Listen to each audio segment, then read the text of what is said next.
ನಮಸ್ಕಾರ ಸ್ನೇಹಿತರೆ. ಜುಲೈ 14 ಭಯಂಕರ ಅಮಾವಾಸ್ಯೆ. ಈ ಅಮಾವಾಸ್ಯೆ ಮುಗಿದ ಮಧ್ಯರಾತ್ರಿಯಿಂದಲೇ ಈ 8 ರಾಶಿಯವರಿಗೆ ಸೋಲು ಅನ್ನೋದೇ ಇರೋದಿಲ್ಲ. ಮೂಟೆ ಮೂಟೆ ದುಡ್ಡು ಸಿಗುತ್ತೆ. ತಿರುಪತಿ ತಿಮ್ಮಪ್ಪನ ಕೃಪಾಶೀರ್ವಾದ ಇವರ ಮೇಲೆ ಇರಲಿದೆ. ಹಾಗಾದ್ರೆ ಆ ಅದೃಷ್ಟವಂತ ರಾಶಿಗಳು ಯಾವುವು, ಅವುಗಳಿಗೆ ಏನೆಲ್ಲ ಲಾಭ ಸಿಗುತ್ತೆ ನೋಡೋಣ. ಅದಕ್ಕಿಂತ ಮೊದಲು ತಿರುಪತಿ ತಿಮ್ಮಪ್ಪನಿಗೆ ಭಕ್ತಿಯಿಂದ ಲೈಕ್ ಕೊಟ್ಟು ನಮ್ಮ ಚಾನೆಲ್ ಅನ್ನ ಸಬ್ಸ್ಕ್ರೈಬ್ ಮಾಡಿ, ಹಾಗೆ ಬೇಗನೆ ನಮ್ಮ ವಿಡಿಯೋದ ನೋಟಿಫಿಕೇಶನ್ ಪಡೆಯಲು ಬೆಲ್ ಬಟನ್ ಕ್ಲಿಕ್ ಮಾಡಿ ಆಲ್ ಅಂತ ಕ್ಲಿಕ್ ಮಾಡ್ಕೊಳ್ಳಿ. ಇನ್ನು ನಿಮ್ಮ ಜೀವನದ ಸಕಲ ಸಮಸ್ಯೆಗಳಾದಂತ ಸತಿಪತಿ ಕಲಹ, ಪ್ರೀತಿಯಲ್ಲಿ ಮೋಸ, ಭೂಮಿ ವಿಚಾರ, ಕೋರ್ಟ್ ಕೇಸ್, ವ್ಯಾಪಾರ, ಹಣಕಾಸಿನ ತೊಂದರೆ, ಸಾಲಬಾಧೆ, ಸ್ತ್ರೀಯರ ಗುಪ್ತ ಸಮಸ್ಯೆ, ಹೀಗೆ ಹಲವಾರು ಸಮಸ್ಯೆಗಳಿಗೆ ಶಾಶ್ವತ ಪರಿಹಾರ ಮಾಡಿಕೊಡ್ತಾರೆ. ಡಿಸ್ಪ್ಲೇ ಮೇಲೆ ಕಾಣ್ತಕ್ಕಂಥ ಗುರೂಜಿ ನಂಬರ್ಗೆ ಒಮ್ಮೆ ಕರೆ ಮಾಡಿ ನೋಡಿ.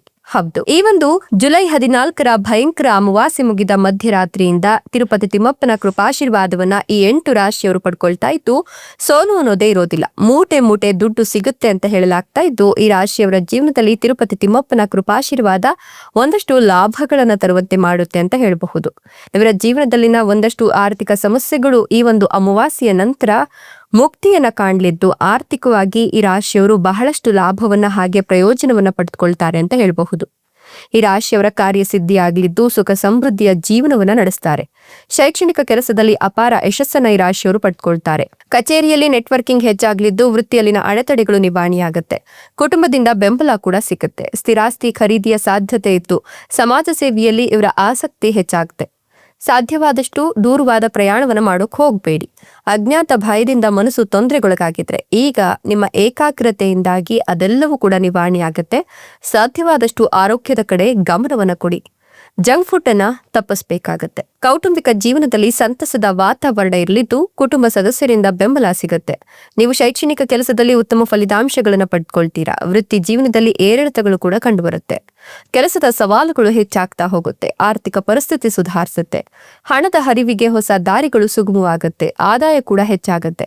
ಅವಿವಾಹಿತರಿಗೆ ವಿವಾಹ ನಿಶ್ಚಯವಾಗಬಹುದು. ದಾಂಪತ್ಯ ಜೀವನ ಕೂಡ ಸುಖಮಯವಾಗುತ್ತೆ.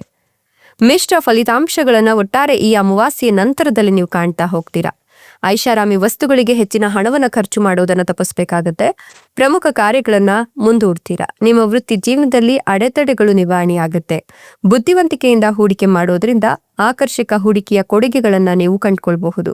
ಹಣಕಾಸಿನ ವಿಷಯಗಳಲ್ಲಿ ದೊಡ್ಡ ನಿರ್ಧಾರಗಳನ್ನು ತೆಗೆದುಕೊಳ್ತೀರಾ. ಹೊಸ ಹಣಕಾಸು ಯೋಜನೆಯನ್ನ ಮಾಡ್ತೀರಾ. ಆದಾಯವನ್ನು ಹೆಚ್ಚಿಸಲು ಮತ್ತು ಹಣವನ್ನು ಉಳಿಸಲು ಹೊಸ ಆಯ್ಕೆಗಳನ್ನು ಕಂಡುಕೊಳ್ತೀರಾ. ಸಂಗಾತಿಯೊಂದಿಗೆ ಗುಣಮಟ್ಟದ ಸಮಯವನ್ನು ಕಳಿತೀರಾ. ಸಂಗಾತಿಯೊಂದಿಗಿನ ನಿಮ್ಮ ಸಂಬಂಧ ಮತ್ತಷ್ಟು ಬಲವಾಗ್ತಾ ಹೋಗುತ್ತೆ. ಇನ್ನು ಮದುವೆ ಆಗದೆ ಇರೋರಿಗೆ ಮದುವೆ ಕೂಡ ನಿಶ್ಚಯವಾಗುತ್ತೆ. ಕೆಲವು ಜನರು ಹೊಸ ಆಸ್ತಿ ಅಥವಾ ವಾಹನವನ್ನ ಖರೀದಿಸಲು ಯೋಜನೆಯನ್ನು ಕೂಡ ಹಾಕೊಳ್ಬಹುದು. ಇದರಿಂದ ಇವರ ಸಾಮಾಜಿಕ ಸ್ಥಾನಮಾನ ಮತ್ತೆ ಪ್ರತಿಷ್ಠೆ ಕೂಡ ಹೆಚ್ಚಾಗುತ್ತೆ. ಒಂಟಿ ಜನರು ಮದುವೆ ಪ್ರಸ್ತಾಪವನ್ನ ಕೇಳ್ತಾರೆ. ನಿಮ್ಗೆ ಹತ್ತಿರವಿರುವ ಅಥವಾ ವಿಶೇಷವಾದ ಯಾರಾದ್ರೂ ನಿಮ್ಮ ಭಾವನೆಗಳನ್ನ ನಿಮ್ಮೊಂದಿಗೆ ಹಂಚಿಕೊಳ್ತಾರೆ.